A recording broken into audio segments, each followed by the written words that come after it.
Alright, welcome back mga ka-review dito po sa ating munting channel Pinas News Review. Yan mga ka-review, eto po, finish na sa wakas katapang. Harapang nilampaso sa Senate hearing. Nabulabog pahiya, resign na. Yan, nagtatanong po kung resign na. Ito po ay mula sa ating paboritong channel, no? Pinoy News TV. Yan mga ka-review, subscribe nyo na po. Pinoy News TV. Yan, at bago po natin simulan to mga ka-review, kung bago ka pa lang at di pa po nakapag-subscribe, at kung nagustuhan mo mga ganitong reaction video, pa-subscribe mo rin po at pa-like ng video ito. Maraming salamat po. Okay? At ito na nga mga ka-review, sama-sama at sabay-sabay po natin pakinggan, panoorin at bigyan ng reaksyon ang balitang ito. Ito na po.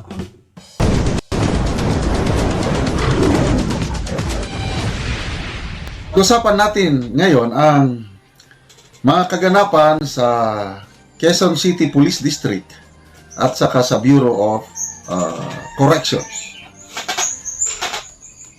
Ang hepe sa dalawang ahensyang ito ay parehas na nasangkot sa...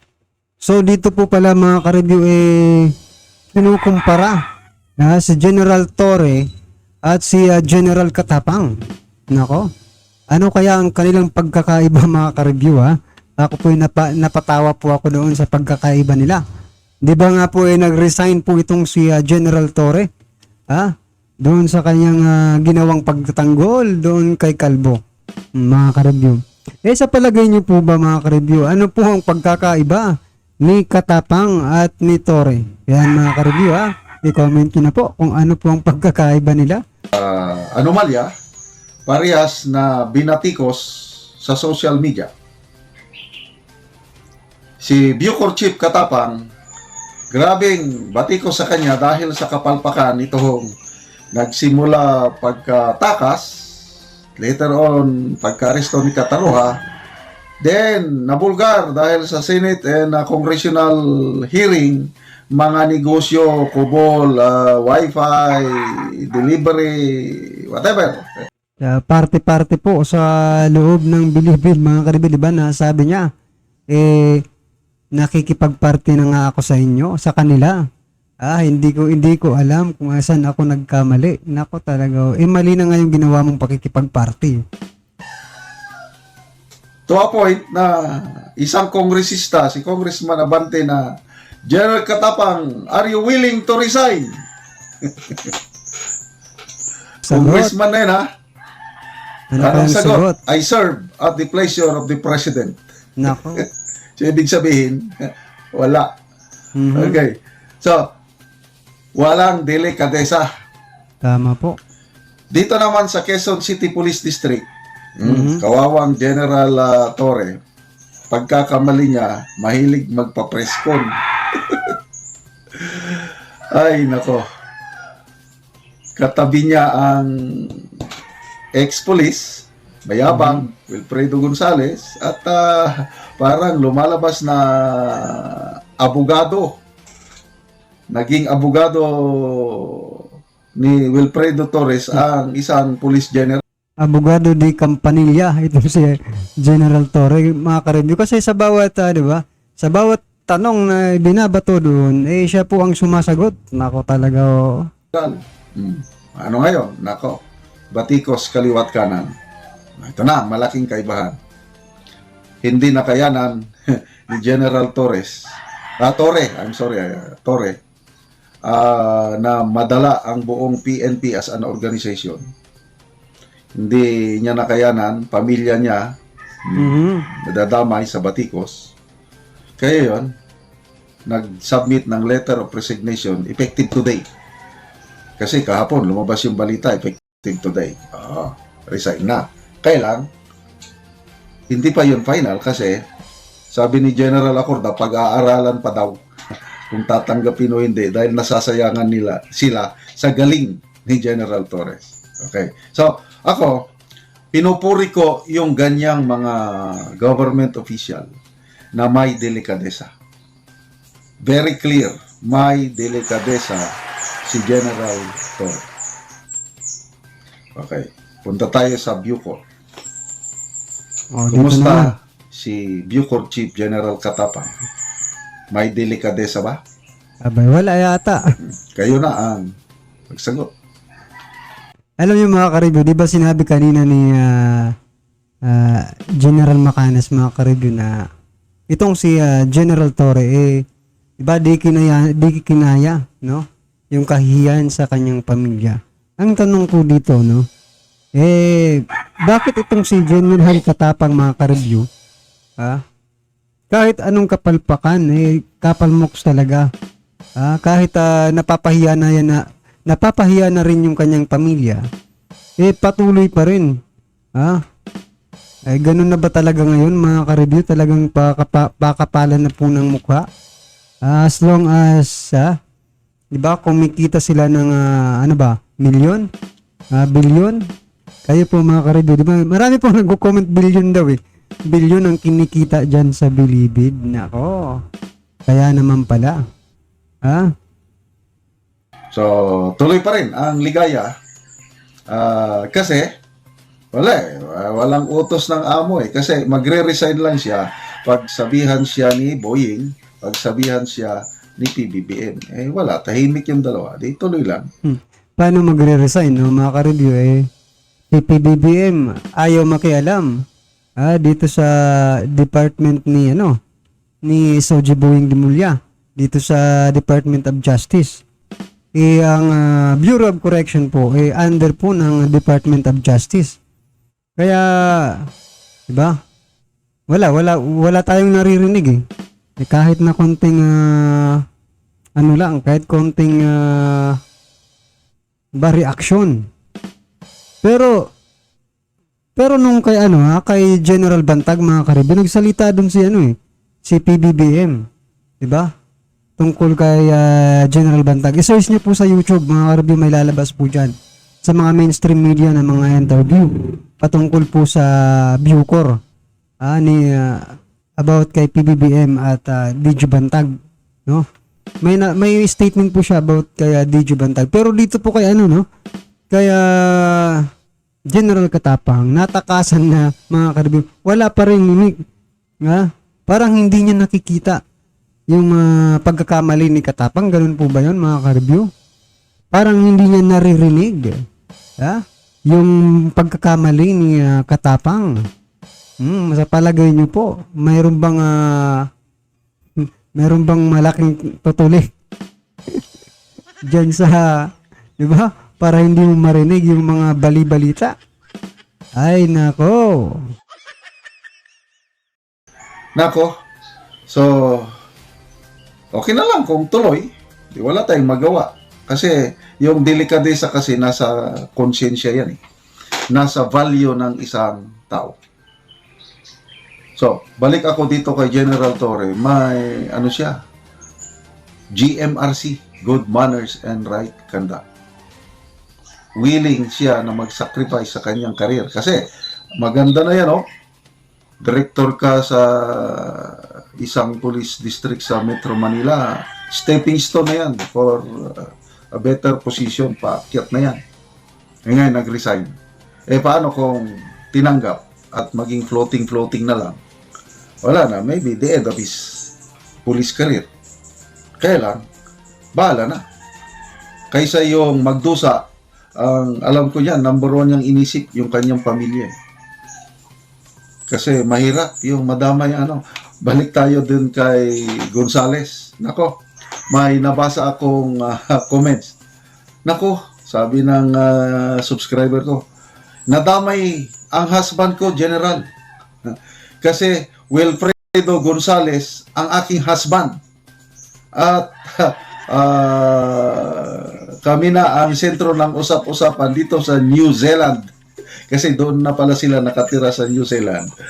Yung Mr. Wilfredo Gonzales sa New Zealand sumikat dahil sa kapangalan niya. Basta hindi kalbo, okay lang po yan mga ka-review. Di ba? Mahirap naman kung kalbo yung asawa mo, talagang nadamay po kayo. Pero pag hindi yan kalbo, okay lang po yan. Wilfredo Gonzales na sikat ngayon sa Pilipinas. ipapatawag siya ng Senado. Magkakaroon ng hearing. Kasama, of course, itong si General Torre. So, yun. Damay-damay na. So, bilib ako dito kay General Torre, ayaw niyang madamay ang kanyang pamilya. Kaya, para maglaylo na lang siya. Sana all. Okay. So, si General Katapang, wala tayong magawa. Ayaw niyang mag-resign. But, ito yung masakit. I don't know kung gaano katotoo. May bubuwit si BMR channel. Mayroon siyang puting ahas sa Bucor na nagsasabi, plano ni General Katapang na ibalik si Angie Bautista o Dragon Lady. Babalik na naman siya sa Bucor. Yun po ang bantayan natin dahil napatunayan naman natin very clear doon sa congressional hearings. Grabe talaga ang gawain nitong Angie Bautista. Salot sa lipunan. Salamat at may congressman. At saka sinabi ni ni General Katapang sa congressional hearing na kung mag-a-apply ulit itong si Angie Bautista sa Bucor, hindi niya natatanggapin. Pero kung ganyan na merong bali-balitang ibabalik si Angie Bautista dyan sa Bucor, talagang di ba? Walang hiyaan na, diba, mga ka-review. Nangako siya dun sa sa Kongreso. Talaga sigurong malakihan yung kitaan dyan pag ibinalik itong si At saka napaka-importanting tao po ni Angie Bautista dyan sa Bucor kung ibabalik pa yan, diba? Ako na nagbulgar sa pagkatao ni Angie Bautista, mayabang. Nung magre-retiro na pala itong Angie Bautista sa BJMP, kinasuhan niya ang kanyang boss sa BJMP. Kasi, para bang nag-set ng date itong Angie Bautista nga, itong date ako magre-retire. Parang dinidiktahan niya ang kanyang boss, kaya kinasuhan niya. Ano ba? Wala siyang ka-schooling. Kaya hindi ma-promote-promote, kaya forced to retire. Kasi nakadikit siya sa isang DILG undersecretary. Diba? Ano ba? Sino kaya yun? Utang. Ilang lending institution yung pinagkautangan niya? Ito. Di pa nakabayad. Tapos pati sa PNP as a caterer, nakautang din siya. Tauhan pa ni General Acop ang pinagkautangan. At sabi ng tauhan ni General Acop is takot siyang maningil kay Angie Bautista dahil sobrang matapang. Mayroong ito. Mayroong sinasandalan nitong Angie Bautista nito, kaya makita nyo, ang yabang niya Sinungaling pa.